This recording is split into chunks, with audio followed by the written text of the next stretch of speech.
ওই বিচার আর প্রয়োজনীয় সংস্কারের আগে কোনো ইলেকশন বাংলাদেশের জনগণ দেখতে চায় না। আমরা প্রত্যেকটা হত্যাকাণ্ডের বিচার চাই। শেষ পর্যন্ত জুলাই আন্দোলনে যাদেরকে নির্মমভাবে হত্যা করা হয়েছে, আমরা সেই হত্যাকাণ্ডের দৃশ্যমান বিচার দেখতে চাই। কথা একেবারেই সাফ। ওই বিচার আর প্রয়োজনীয় সংস্কারের আগে কোনো ইলেকশন বাংলাদেশের জনগণ দেখতে চায় না। আগেই দুটো হবে, তারপরে ইলেকশন হবে। আমরা ইলেকশন চাই, তার আগে এই দুটো চাই। এই দুটো দিতেই হবে। এ দুটো ছাড়া বাংলাদেশের জনগণ কোনো ইলেকশন মেনে নেবেন না।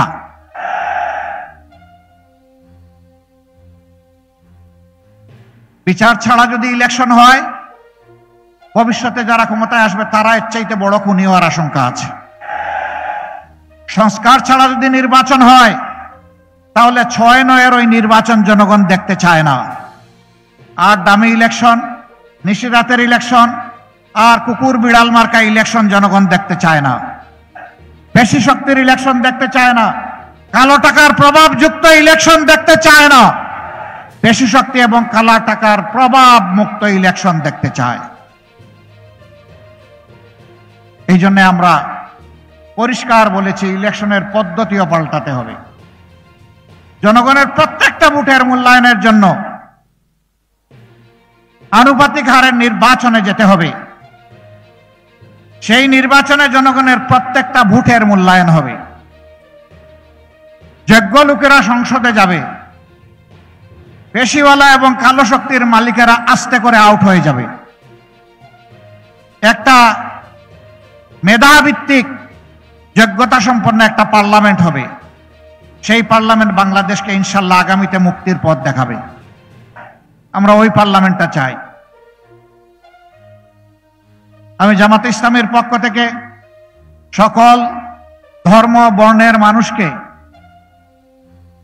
আশ্বাস দিচ্ছি, আমরা মুসলমান, হিন্দু, বৌদ্ধ, খ্রিস্টান সবাইকে আমাদের বুকে ধারণ করে আমরা সামনে এগিয়ে যেতে চাই। প্রিয় বাংলাদেশে কোনো মেজরিটি মাইনরিটি শব্দ শুনতে চাই না। এদেশে যারাই জন্মগ্রহণ করবে, যারাই এদেশের নাগরিক, তারা হবে এদেশের মর্যাদাবান নাগরিক। সকলেই সমান অধিকার ভোগ করবে। কারো ধর্মীয় অধিকারের উপর কারো হস্তক্ষেপ করার কোনো সুযোগ আমরা দেব না। জাতিকে এইভাবে মেজরিটি মাইনরিটিতে বিভক্ত করে দুর্বল করা হয়েছে এবং বিশেষ করে অন্যান্য ধর্মের ভাই বোনদেরকে নির্যাতিত করা হয়েছে। আমরা এই দৃশ্য আর দেখতে চাই না। আমরা তাদেরকে আশ্বস্ত করেছি। 5 আগস্টের আগ পর্যন্ত তো আমাদেরকে কথাই বলতে দেওয়া হয় নাই। সেই দিন থেকে আমরা তাদের পাশে আছি, আশ্বস্ত করেছি আমরা সবাই একসাথে বাংলাদেশ, সবাই মিলে বাংলাদেশ। প্রিয় দেশকে আমরা গড়ব, শান্তিতে আমরা থাকব, সম্মান নিয়ে আমরা মর্যাদার সাথে এখানে বসবাস করব। আমরা মা বোনদের উদ্দেশ্যে বলতে চাই, আমাদের এই দেশে মা, বোন, মেয়ে সমাজে তাদের যে মর্যাদা প্রতিষ্ঠিত হওয়া দরকার, আমরা মনে করি এটি নেই। কোরআনের ভিত্তিতে আগামীর যে বাংলাদেশ হবে, সেখানে মায়েরা, বোনেরা, মেয়েরা তাদের পূর্ণ মর্যাদা পাবেন। আমরা তাদেরকে সম্মানের আসনে বসাবো। সমাজের অগ্রগতি উন্নয়নে, এমনকি যুদ্ধের ময়দানে যারা যেতে আগ্রহী, তাদের সকলের জন্য উপযুক্ত জায়গা তৈরি করে দেওয়া হবে ইনশাআল্লাহ। আল্লাহ রসুল তাই করেছেন, আমরা ওই পথ ধরেই আগাবো। তারা ব্যবসা করবেন, চাকরি করবেন, শিক্ষকতা করবেন, যুদ্ধের ময়দানেও তারা অংশগ্রহণ করবেন। সমাজের এমন কোনো ক্ষেত্র নাই যেখানে তারা যাবেন না। তবে জোর করে কাউকে নেওয়া হবে না। যার প্রয়োজন আছে, আগ্রহ আছে, যোগ্যতা আছে, তাকে তার জায়গায় বসিয়ে দেওয়া হবে ইনশাআল্লাহ। তরুণ যুবকদেরকে বলতে চাই, যুব সমাজ, যুবতীদেরকে বলতে চাই, আমরা তোমাদেরকে বেকারের সার্টিফিকেট তোমাদের হাতে তুলে দেব না। আমরা তোমাদেরকে দেশ গড়ার কারিগরের সার্টিফিকেট তোমাদের হাতে তুলে দেব ইনশাআল্লাহ। তোমাদের মধ্যে দেশপ্রেম, মানুষের প্রতি ভালোবাসা আমরা তৈরি করে সর্বোচ্চ দক্ষতার সাথে তোমরা যাতে তোমাদের পাড় চুকে বের হওয়ার সাথে সাথে জাতিকে বিশ্বকে কিছু দিতে পারো, সেই রকম করে আমরা তোমাদেরকে গড়ব ইনশাআল্লাহ।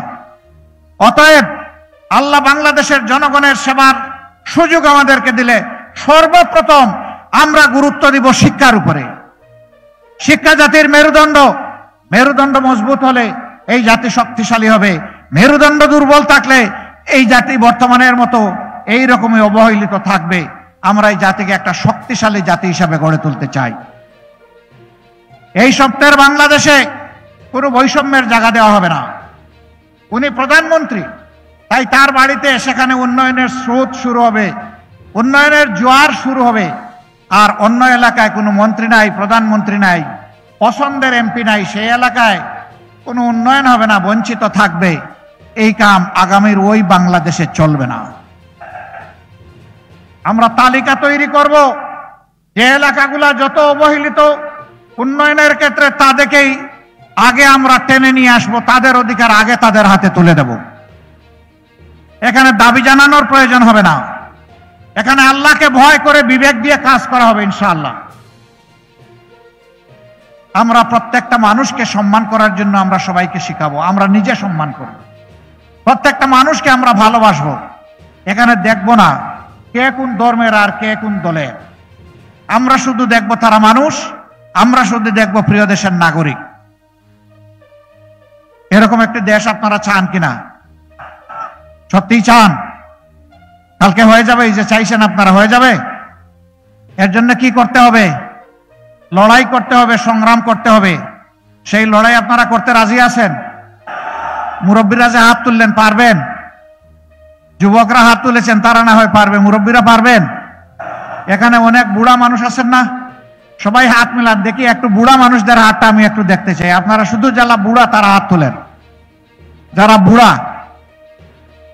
আল্লাহ সবাইকে যৌবন দান করুক, সবাই যুবক হয়ে যান। আমি নিজে যুবক থাকতে আগ্রহী। আমি বলেছি চুল দাড়ি বুড়ো সব পেকে যাক, অসুবিধা নাই, আমি যুবক থাকতে চাই। যুবক সেই যেই কাজ করতে করতে আল্লাহর মুলাকাতে চলে যাবে, যে চিন্তা করে না আমি বিশ্রাম নেব, যে চিন্তা করে না আমি অলস সময় কাটাবো, যে চিন্তা করে সময় আল্লাহর আমানত, আমি প্রত্যেকটা মুহূর্তের শ্বাসের আমি শুকরিয়া আদায় করব, আমি জনকল্যাণে কাজ করব, আল্লাহর ইবাদতে আমি মশগুল থাকব। সুতরাং নিয়ত করেন যে আমরা কেউ বুড়া হব না ইনশাআল্লাহ। বয়স যাই হোক অসুবিধা নাই, যৌবনের আকাঙ্ক্ষা, তেজ, সাহস, হিম্মত, ভীষণ আল্লাহ যেন আমাদের সকলকে দান করেন। এইভাবে সব যুবক মিলে বাংলাদেশ গড়ব ইনশাআল্লাহ। যৌবন দীপ্ত বাংলাদেশ হবে। যুবকরা তোমরা তৈরি হও। অন্যায় অসত্য দূর হয় নাই, ফ্যাসিবাদীরা বিদায় নিয়েছে, কিন্তু ফ্যাসিবাদ রয়ে গেছে। এই ফ্যাসিবাদের উপর আমরা বজ্র মুষ্টি আঘাত দেব ইনশাআল্লাহ। বেশি ফ্যাসিবাদের সকল মস্তককে এই যৌবনের উত্থা লাগাতে আমরা তসতস করে দেব। বাংলাদেশের সমাজে কোনো আবর্জনা থাকতে দেওয়া হবে না।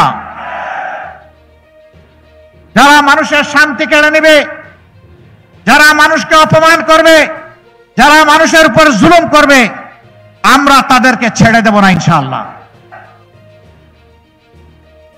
বন্ধুগণ, আপনারা তৈরি হন। আমার বিশ্বাস ইনশাআল্লাহ আমরা পারব। আল্লাহ আমাদেরকে শক্তি দিন। অনতিবিলম্বে তিস্তা মহাপরিকল্পনা বাস্তবায়ন হোক।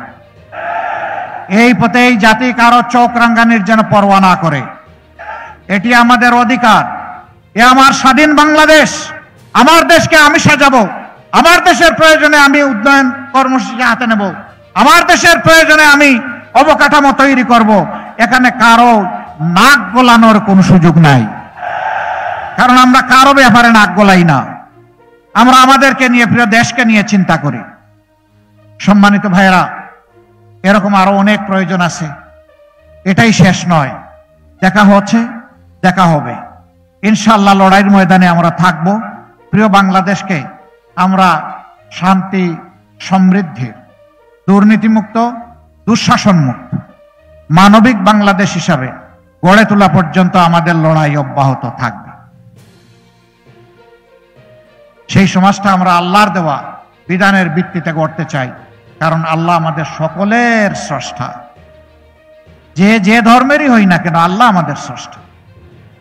এই লড়াইয়ে আপনাদেরকে পাশে চাই, সাথে চাই। আপনাদের বুকে আমাদের জন্য ভালোবাসার একটু জায়গা চাই। আপনারা কি সেই ভালোবাসা আমাদেরকে দেবেন? দোয়া করবেন, সাথে থাকবেন, পাশে থাকবেন, একসাথে লড়াইয়ের জন্য প্রস্তুত আছেন? ধন্যবাদ, অসংখ্য কৃতজ্ঞতা জানিয়ে, অভিনন্দন জানিয়ে আমার কথা এখানেই শেষ করছি। আল্লাহ হাফিজ। বাংলাদেশ জিন্দাবাদ, বাংলাদেশ জামাতে ইসলামী জিন্দাবাদ। আসসালামু আলাইকুম ওয়া রাহমাতুল্লাহ।